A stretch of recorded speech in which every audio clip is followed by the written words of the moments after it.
Honda City sir automatic 2005 ಮಾಡಲು sir. ಇದು ಬಂದು ನಿಮಗೆ 1,05,000 ಫೈನಲು ಸರ್. ಸಿಯಾಜ್ 15 ಮಾಡಲು ಡೀಸೆಲ್ ಗಾಡಿ ZDI 3,60,000 ಫೈನಲು. ಇದು ಬಂದು ಸೆಲೋರಿಯಾ ಆಟೋಮೆಟಿಕ್ ಆಗಿದೆ 2015 ಮಾಡಲು ಸರ್. 2,60,000 ಫೈನಲು. ಇದು ಬಂದು ಮಾರುತಿ 800 ಸರ್ 2004 ಮಾಡಲು 90,000 ಇನ್ಕ್ಲೂಡಿಂಗ್ ಟ್ರಾನ್ಸ್ಫರ್ ಇರುತ್ತೆ ಸರ್. ಇದು ಬಂದು ಆಲ್ಟೋ LX 2010 ಮಾಡಲು ಸಿಂಗಲ್ ಓನರು. ಇದು ಬಂದು ಆಲ್ಟೋ K10 2010 ಮಾಡಲು 1,70,000 ಫೈನಲು. 2024 ಮಾಡಲು ಆಟೋಮೆಟಿಕ್ ಆಲ್ಟೋ K10 2015 ಮಾಡಲು ಸಿಂಗಲ್ ಓನರ್ ಸರ್. ಗಾಡಿ 3,20,000 ಸರ್. ಅದೇ ಥರ ನೋಡ್ತಾ ಇರ್ಬೋದು 2019 ಮಾಡಲು single owner sir 3,20,000 certified with warranty ಜೊತೆ ಸರ್.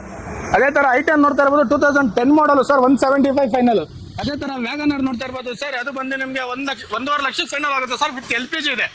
ಅದೇ ಥರ ಕ್ವಿಟ್ ನೋಡ್ತಾ ಇರ್ಬೋದು 1920 ಮಾಡಲು ಸಿಂಗಲ್ ಓನರ್ ಆಟೋಮೆಟಿಕ್ ಆಗಿದೆ 3,80,000 ಫೈನಲ್ ಸರ್. ಅದೇ ಥರ ನೀವು ಸೆಲೋರಿಯಾ ನೋಡ್ತಾ ಇರ್ಬೋದು 14 ಮಾಡಲು 3,25,000 ಸರ್. 2019 ಮಾಡಲು shift VXI single owner 6 month warranty ಜೊತೆ ಬರುತ್ತೆ ನಿಮಗೆ 5,80,000 ಫೈನಲ್ ಆಗುತ್ತೆ ಸರ್. ಶಿಫ್ಟು ಸರ್ 2021 ಮಾಡಲು 6.5 2000 ZDI ಮಾಡಲು 2015 ಮಾಡಲು 85,000 ಹೊಡಿದೆ 3,90,000 ಫೈನಲ್ ಸರ್. ಅದೇ ಥರ ನೋಡ್ತಾ ಇರ್ಬೋದು ಶಿಫ್ಟ್ 14 ಮಾಡಲು ಇದೆ ಸಿಂಗಲ್ ಓನರ್ ಗಾಡಿ. ಇಲ್ಲಿರೋ ಒಂದೊಂದು ಗಾಡಿಗೆ ಪ್ರೈಸಿಂಗ್ ಹೇಳಿಲ್ಲ. ಪ್ರೈಸಿಂಗ್ ಬೇಕು ಅಂದರೆ ಫೋನ್ ಮಾಡಿ ನನಗೆ ಬೆಸ್ಟ್ ಆಫರಲ್ಲಿ ಮಾಡಿಸ್ಕೊಡ್ತೀನಿ ನಿಮ್ಗೆ.